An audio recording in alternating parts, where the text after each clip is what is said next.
Hold on to your textbooks, folks, because we've got some sizzling student loan news coming your way. The Supreme Court just shut down a request to press the pause button on a whopping $6 billion in student loan forgiveness and other student debt relief.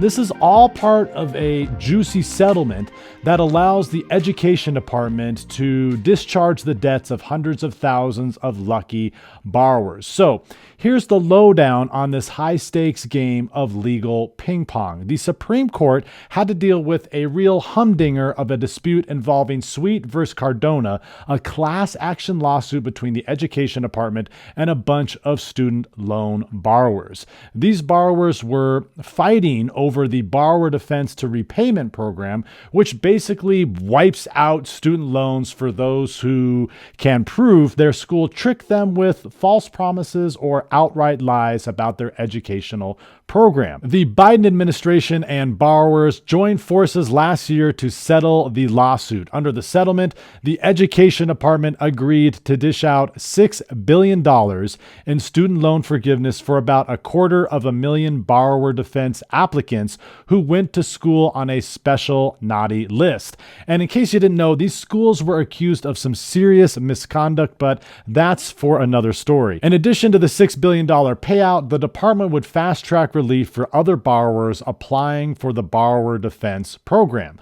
But wait, there's a plot twist. 3 schools on the naughty list tried to block the settlement, including the whole $6 billion in student loan forgiveness.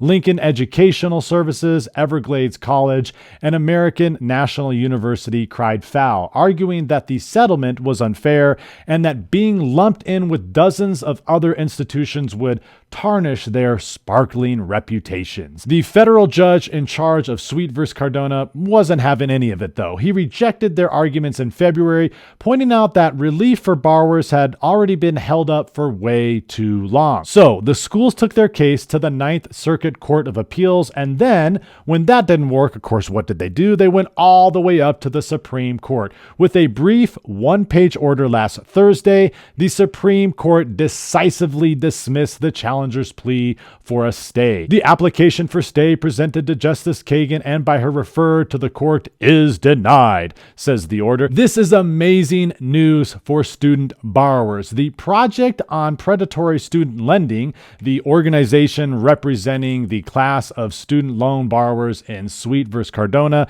celebrated with a triumphant tweet. Denied. They had previously slammed the school's appeal as a desperate attempt to bypass the normal appellate process. Eileen Connor, president and director of the Project on Predatory Student Lending, didn't mince words in a statement late Thursday. Today's swift and decisive action from the highest court should end once and for all any ongoing debate about the legitimacy of this settlement. The message is clear. The rights of student borrowers will not falter, even in the face of well-funded, politically motivated attacks masquerading as legal argument. So, what does this all mean for student borrowers?